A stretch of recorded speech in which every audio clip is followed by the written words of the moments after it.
What's up, everyone? Happy Black History Month and happy early Women's Month, right? 'Cause that's March. Nailed it. This is Press X Star Podcast, Season 6, Episode 7. Press X Star Podcast is an audio and video podcast seeking to transform the video game media landscape through an underserved and protected point of view. I am your host, DJ, a.k.a. Sexy Bad Choices, a.k.a. Little Boy Violet, a.k.a. Do You Know Who Rihanna Manuel is? No? Okay. She is who doesn't? Oh, okay. Okay, Sean. Well, who is she? Who is she? She is a cis hetero woman that did things that you're about to tell us. Well, she definitely did things. I'm not sure if she's cis or not. I hate you so much. All right. Well, Rihanna Manuel has many talents. Rihanna. Sorry. From work in game localization on Halo to marketing titles big and small to her insight featured on What's Good Games. Shout out to them. They're awesome. Yeah, you're talking about Rihanna? Yeah. Okay, yeah, I know who she is. She like, I wasn't even paying attention to who you were talking about because I was looking at Sean making an awful but she's currently senior manager brand marketing. I feel like there should be a word in between there. For the relaunched G4 TV. So shout out to her. Pretty cool. All right, who else is here? It's your boy, your heavyweight champion from Witch Nigga, California, aka the janitor because we watch niggas, aka guess who's got 2 thumbs and landed his first feature film in LA? This guy, Marcus Ellison. Wait, what? Yup. What? Oh, can you not say? Is it NDA? Are you under like? I can talk to you about it off the cast. Yeah, I'll make sure to not record that conversation. Send me a Discord DM right now about what you're doing so I can have an on-screen reaction. Oh no, just do it in the chat so we all can have an on-screen reaction. How big was the casting couch? This was a meeting Marcus request. Was it leather or suede? It was lavender. Oh, that was super effective. The flower? Is this velvet? I am Sean MF Ross. What the MF stand for? Caught me off guard. I don't know. I don't have one this week. I wasn't expecting that. You've never asked me that before. Had to keep the energy going. And I'm Avery. Hello, everyone. Oh, look at that! Nice. Have a wonderful time. All right, guys, take care. Marcus, did you put the thing? You didn't put the thing in the chat. Put the thing in the chat. I'm doing it now. God, you're so slow. Do it. Hurry. What? Continue the cast. Well, while Marcus is taking his sweet time typing in letters, talking about he's gonna be in a new Marvel movie. As we said, this is Press X to start, and the things we're gonna talk about today. There was a new Pokemon that got announced, and as I said, I call myself Big Boy Violet, Little Boy Violet. I don't know. Yes. We're gonna talk about the it. We're gonna talk about the game, the trailer, just for a little bit because it's cool. It's just a little teaser trailer. We're gonna talk about the PSVR 2 reveal. And then for the heavy hitter, it's going to be what we've been playing, which is, of course, Elden Ring, because everyone's playing that, and Horizon Forbidden West, because everyone's also playing that. So those are the things we're going to talk about today. And now let us jump into the quick hits. Hey, everyone. So, it's me. It's Avery. I'm once again doing the quick hits. I'm gonna do my best. I'm gonna do this. We're gonna hopefully make this brief. Let's do it. All right. So our number one story is from Rebecca Valentine and IGN. This is a more world story. Is that Vincent Valentine's wife? No, she's Imran Khan's girlfriend, and she used to work for Game Informer.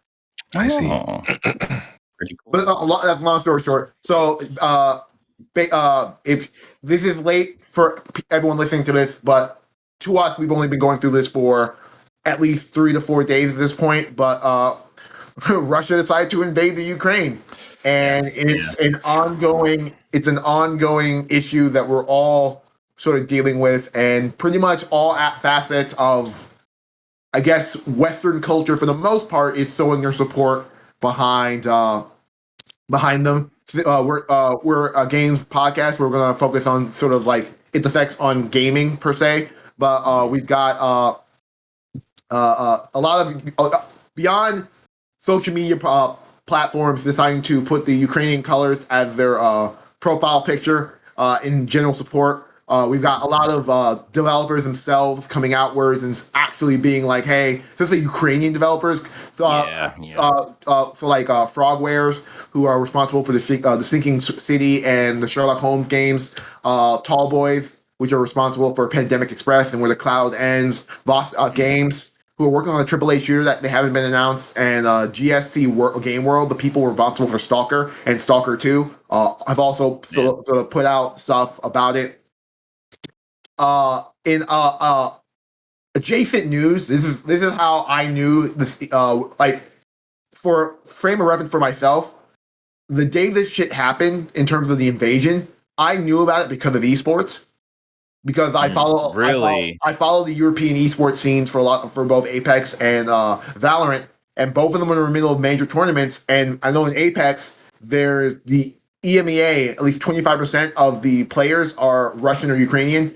And I know in Valorant, there are two major teams competing right now in VCT, Gambit and I think Gambit and players from other orgs are all like Ukrainian Russian. And so I want to say at 1 o'clock in the morning, I just started seeing fucking videos of like, oh, I'm in Kiev and this is my city being bombed. And I saw those popping off. And it's bearing a very interesting week, to say the least, in just like watching this unfold. Yeah, it's just it's shocking to see something like this, and because we're all connected through social media, it's just getting like video just on the ground level and just seeing just how wild and crazy. Like I've seen so much just random stuff. Although I will say that I did see an article that was kind of pointing to some of the social media stuff out there, and that we kind of have to be careful because not all of that footage is happening like right now. Like some of the footage is like old footage that people have just been sharing and thinking that it's like what's actually also happening. But yeah, man, like I just you know just gotta pray for Ukraine and hopefully everyone over there can stay safe and de-escalate the whole Russian crap that's happening, man. Yeah. It's crazy times in terms of just like it doesn't seem like anything is letting up. I mean, we're still in a worldwide pandemic. Like it seemed like we were moving somewhere close to a quote unquote normal summer of sorts, and then this kicks off, and it's just like, even though it doesn't affect us directly here, but just it depends if US decides to. That's what I mean. Like not quite yet. You know, it's not an immediate thing that affects us right now, but just the fact that Russia has mobilized and this stuff could really bleed over. And then now we've got just one more thing that, you know, to pile on the already giant shit pile that we've had in the last 2.5 years. Yeah. So, I've got some sources that you can, if you want to do more than just the social media like signal boosting of the entire ordeal, you can reach out to the Ukrainian Red Cross Society, Nova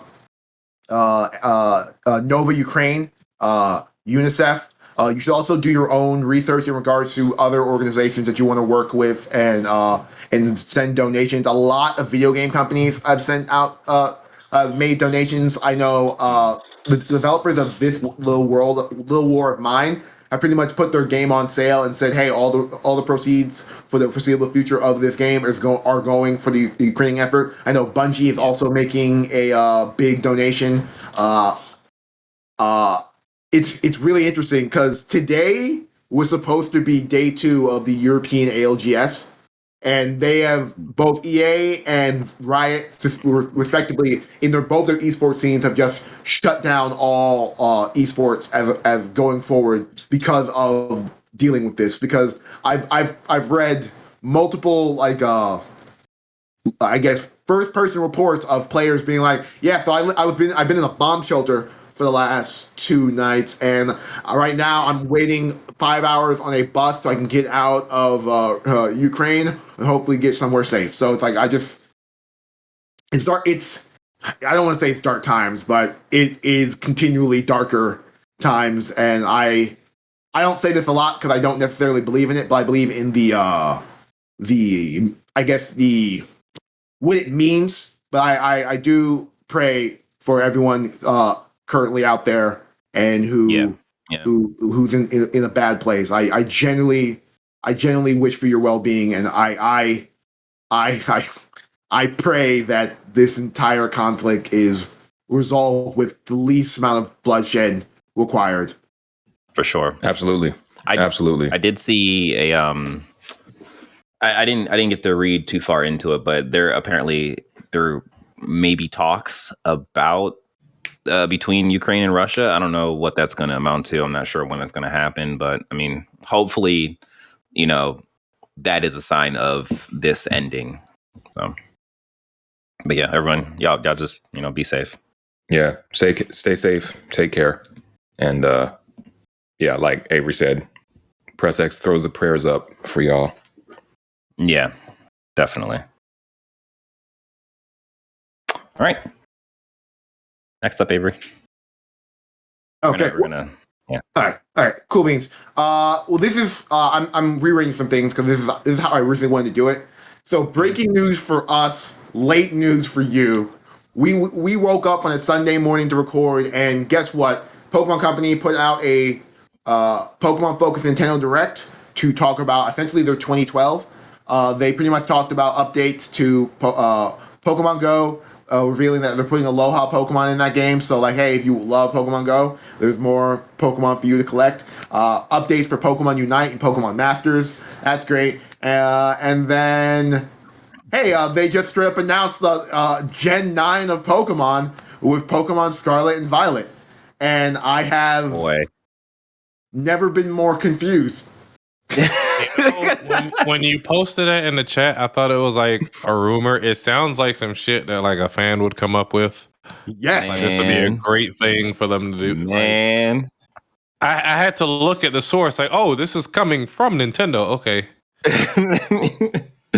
it's crazy. Like, I literally woke up this morning and I was like, a new Pokemon game has been announced. Like, what?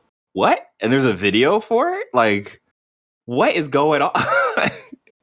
But shout out to Baby Donald Duck in the house. So that's gonna be a starter, right? You never absolutely. I need to see what gyms we're dealing with, and I need to see what their third evolution. Because the starter I always pick is based on which gym leader can I wash the easiest with that starter. All I'm saying is that Baby Donald, like me, and get all 3. I only do that if because I'm the type of person when I play Pokemon, I plan out my team way in advance. So like I'll only do that if this region is poor on interesting fire types that aren't just throwbacks to old games, or poor on interesting grass types that aren't just leaf monsters. Hey, I'm hoping is that Baby Donald, its last evolution, has an ascot. Like, that's it. That's all I need. So you want a Farfetch'd? I mean, like, if it's a water type Farfetch, I'll be down. Also, Sean, what did you say about Professor Oak in the Discord? Oh, Professor Oak is a straight up asshole. So I was just watching episode 1 with my daughter. I was trying to put her on some Pokemon, look it up on YouTube, whatever. My man wakes up late. He gets to Professor Oak, and he brings him inside as if he's gonna let him choose a goddamn Pokemon. And he sits there and watches Ash pick up each Pokeball one by one. Nope, that went to a kid that was on time. Nope, this kid was also on time. Unlike you. Oh, nope, that's empty too. Why did you even bring him inside? That's asshole For the drama, energy. Sean. I do have this dangerous Pokemon that refuses to go in a Pokeball, though. You can have this one. Right.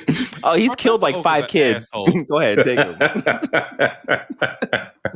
But he's Ash's childhood friend because of time travel.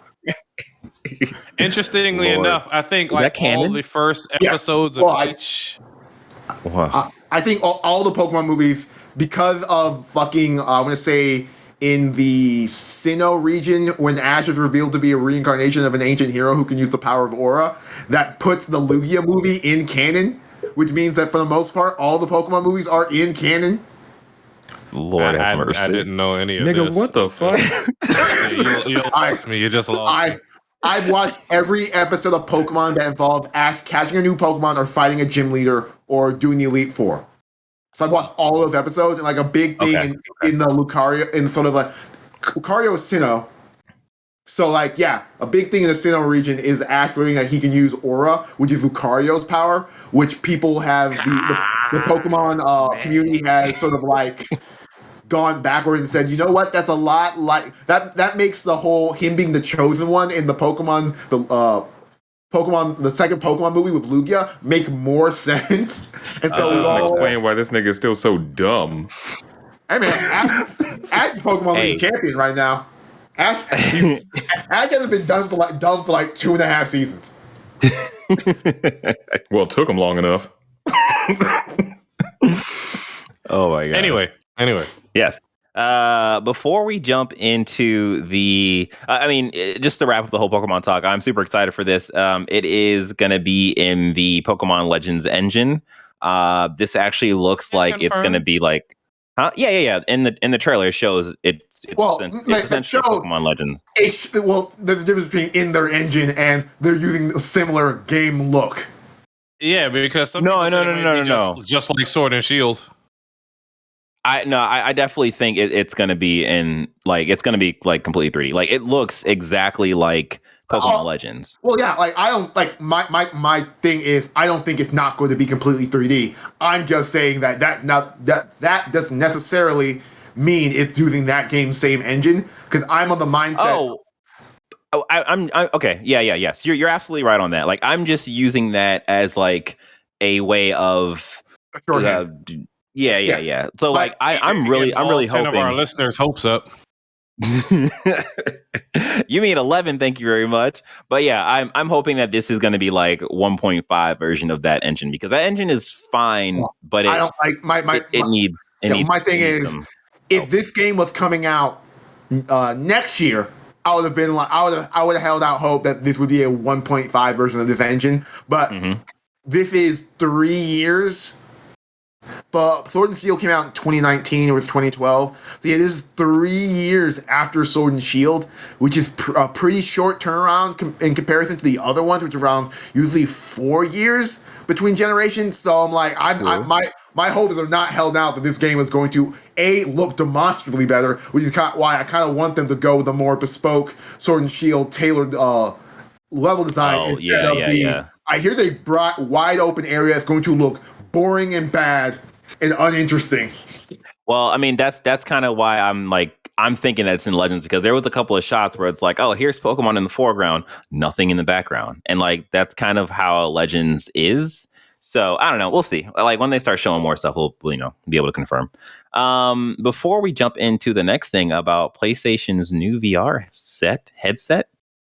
Hey you listener, hey you person that's been following us. First, thank you. We appreciate that.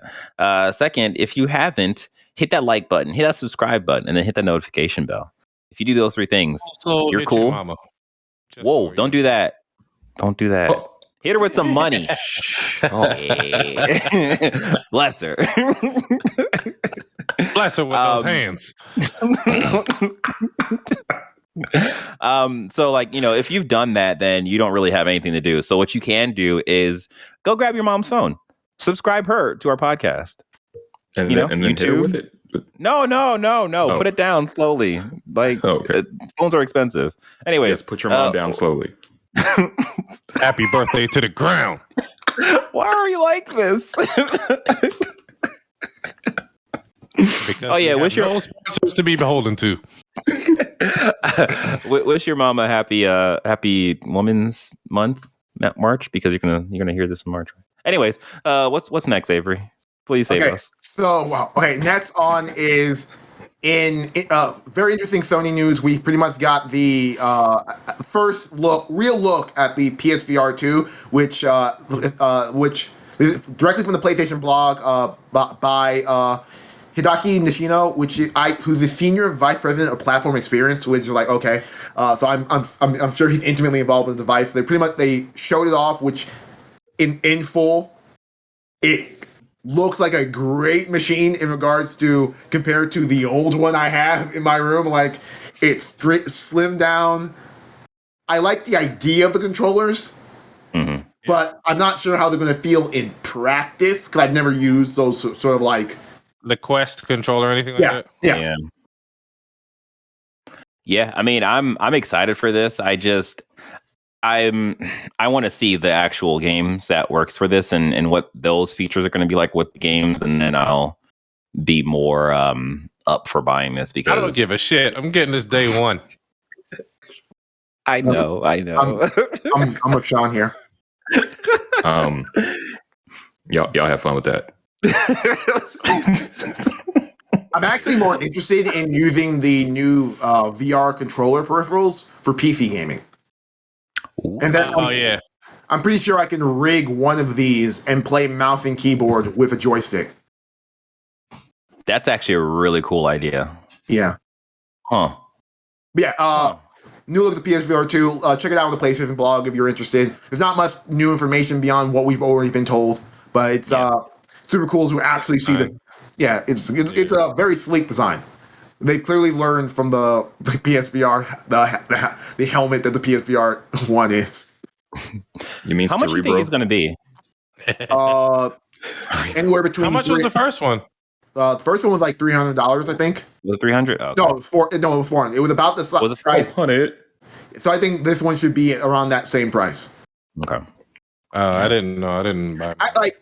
What's the Quest price? 300, I think. Yeah, it will be no lower than 300. Point. Yeah. Okay. Next story. This really sucks. In traditional Square Enix style, Marvel's Guardians of the Galaxy underperformed. This is from Sammy Barker from Push Square. That game came out. We all loved it.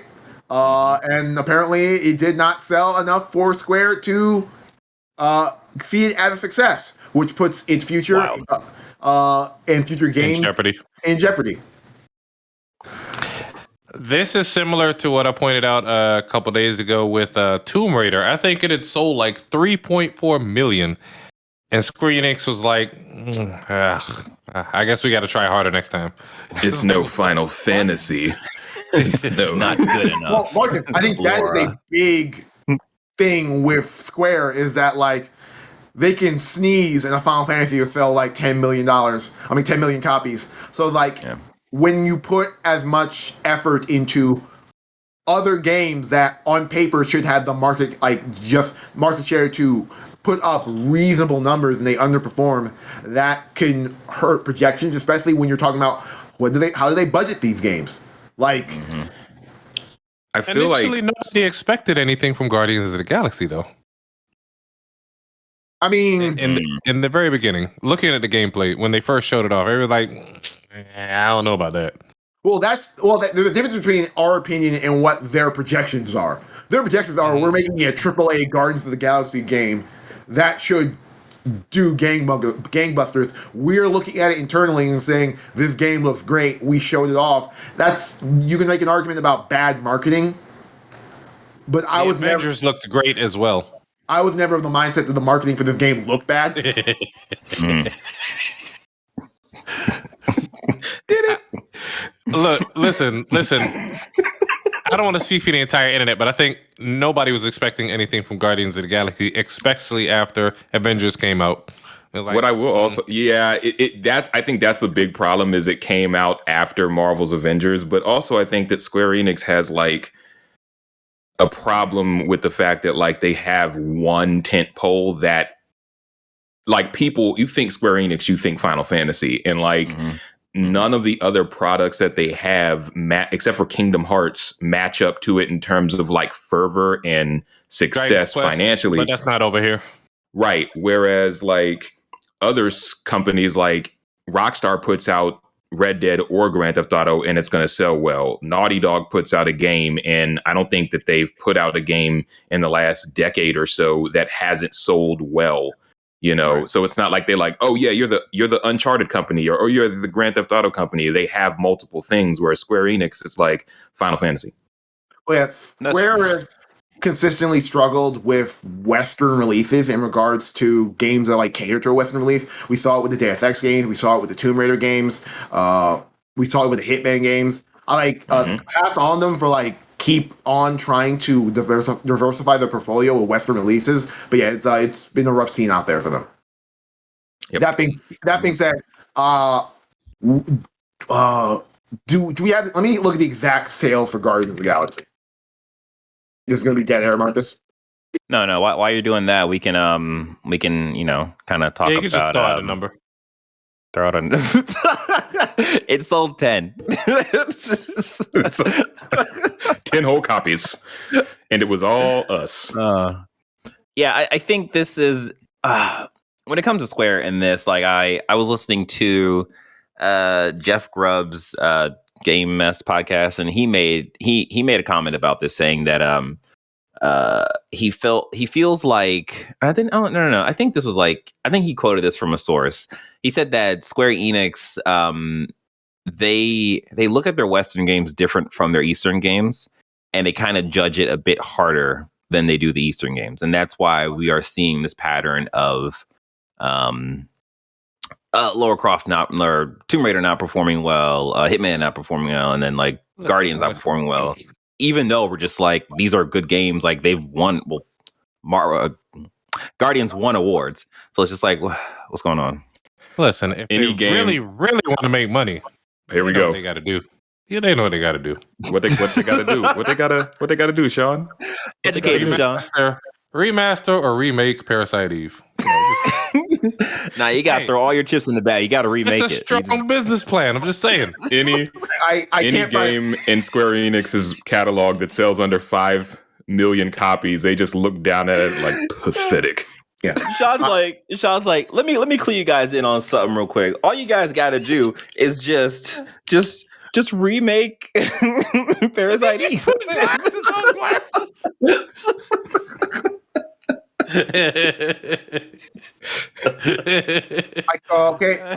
So I can't find the exact numbers, which sucks. All we just have is Square's Square say that we that underperformed, but that sucks. Moving on to our next story, we have Rebecca Ballantyne from IGN again. Next year's Call of Duty has reportedly been delayed to the following year. We have to preface this by Activision saw that shit and said that's not true. We have Call of Duty planned for 2023. But regardless, from what it sounds like, the scuttlebutt that we've been hearing about Activision Blizzard, specifically the Call of Duty team, is that one of the reasons that they were selling was it was becoming harder and harder for them to make money on harder and harder to maintain the release schedule of Call of Duty, the every year thing. And this is one of the, I guess, the dominoes that eventually fell from that. That the meaningful improvements can you make on this shit? I know they have different teams making it, but year after year. Well, every team has 3 years to make a game, plus like 5 or 6 ex-dev teams that are just there to help them make that game. So theoretically, they made it work. It's possible, but games are getting harder and harder to make, and the expectations for each and every game are higher and higher and higher. So we get to a point where next year we're getting Modern Warfare. This year we got Last year we got no. This year we're getting Modern Warfare. Yeah, this year we got Modern Warfare. Last year we got Vanguard, and then next year would be the next Black Ops game. Then Yeah, and that would mean Treyarch is like we can't. We don't want to do the hey, we're not going to make a single player campaign again, but we can't get our shit together. Really and truly, we were supposed to get Black Ops last year, but they had their whole fiasco thing and they had to switch their order around, and that's why we got Vanguard. Yeah. So, addendum to that as well is that. Oh wait, no, this is actually a different story. Anyway, Steven Totilo from Axios is reporting that Activision CEO set for a 15 million golden parachute in Microsoft deal.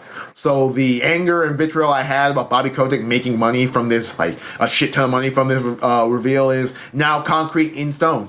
That he's he's leaving with a 15 million bag because of this. So terrible. Congrats, you fuck.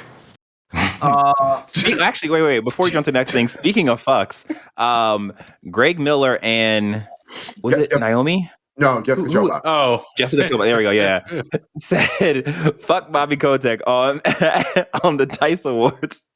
So what you're saying is, I can say,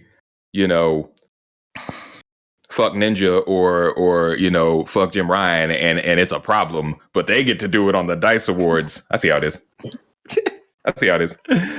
There's one small difference between you and them. What, Sean? It's how the sun reflects off your skin. I hate to say that. I'm gonna pay Twitter followers, but oh yeah, no, definitely. Yeah.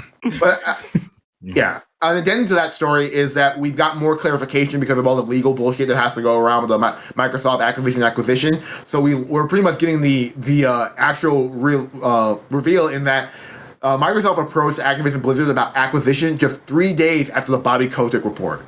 So the whole so this wasn't them. This was from whether it was always in their plan to buy Activision Blizzard, I won't know. But we were reevaluating our relationships, quote from Phil Spencer, is now him saying we're buying you now. Yeah. He hit that nut button real quick after the report came out. Ooh, look at their stock drop. Nice. Oh my god. So another story. This Matt came from IGN. Street Fighter 6 has officially been announced. Last week. You. Ryu been eating good. Yeah. So last week there was a countdown website that people realized it was counting down to, I want to say, the Capcom Pro Tour. So the rumor was that it was going to be Street Fighter 6. I think Street Fighter 6 got leaked a while ago, and Capcom's internal information got leaked ages ago. So we knew it was coming, but this was the full reveal from it. Avery, you should know there was another rumor that it was going to be Dragon's Dogma 2, and it was floated by yours truly. Floated to who? I don't. I'm gonna keep it a buck, DJ. When the word dragon comes out of your mouth and it's not finished by age or something else, I immediately just tune out of the conversation. That's true, because every time he says dragon, it is either ball or dogma, and both of which I tune out completely. All I'm hearing is that dragon's a good name, good word to start your conversation with. That's all I'm hearing. I prefer a good river.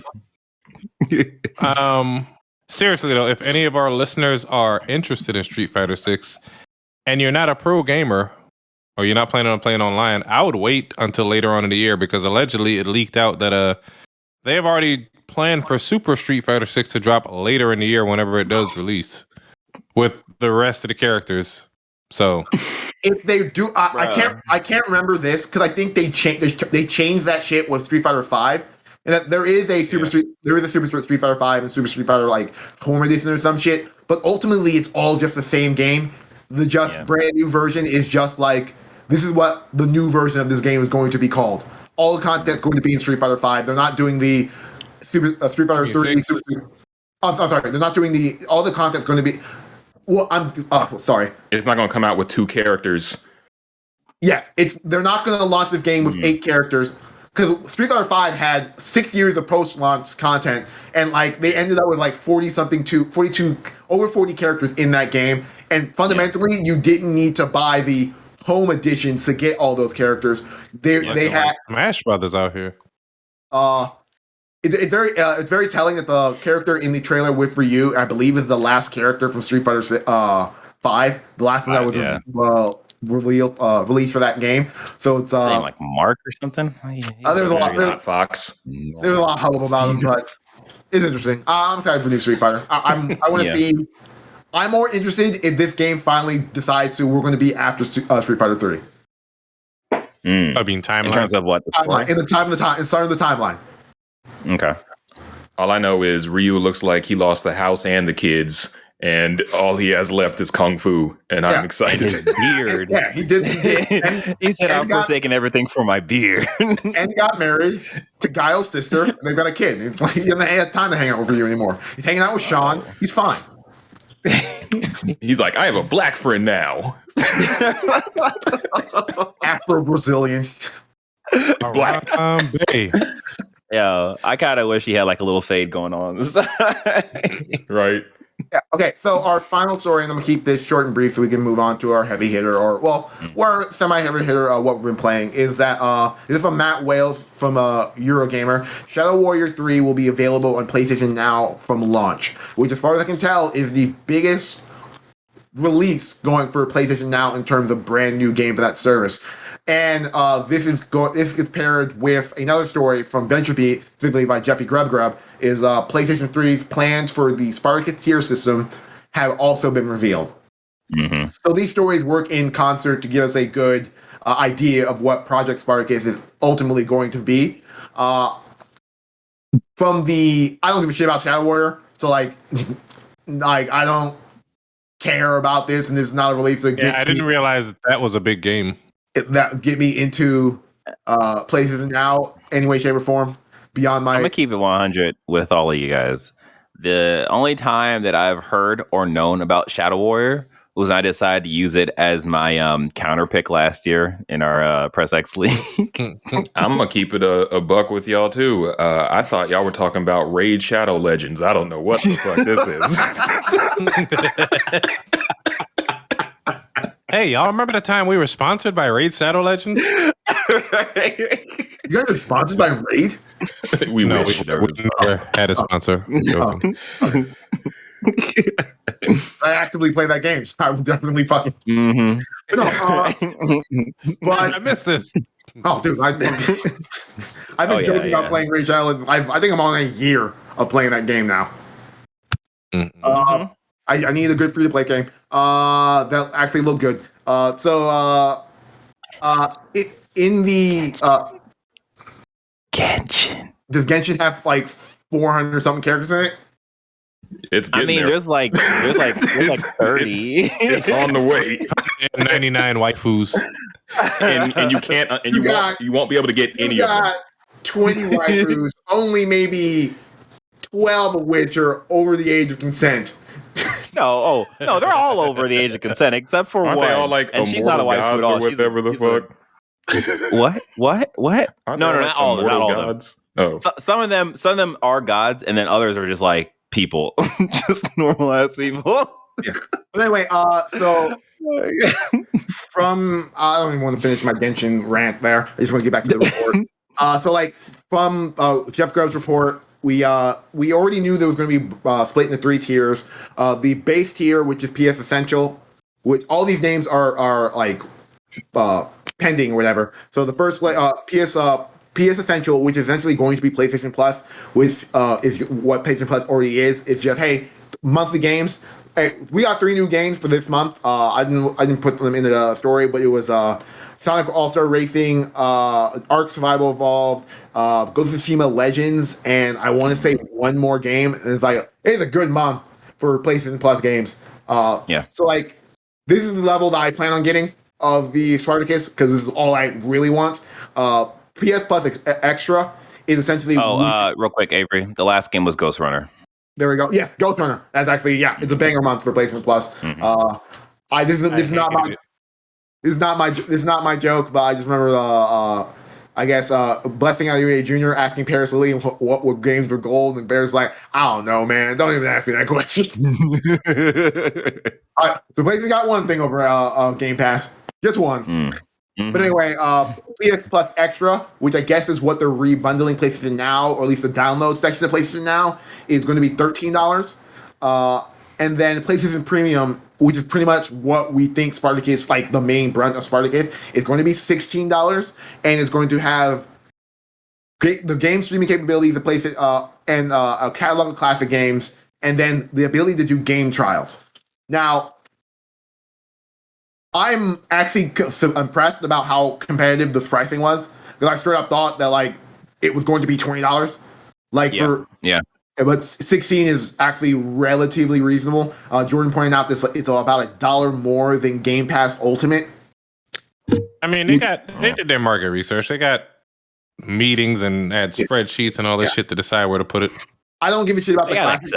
I don't give a shit about the classic games. I just want to be able to buy the classic games, if that makes sense, on the stores. So like getting a catalog. So you have it? Yeah, just have it. Yeah, just to have it. I get you.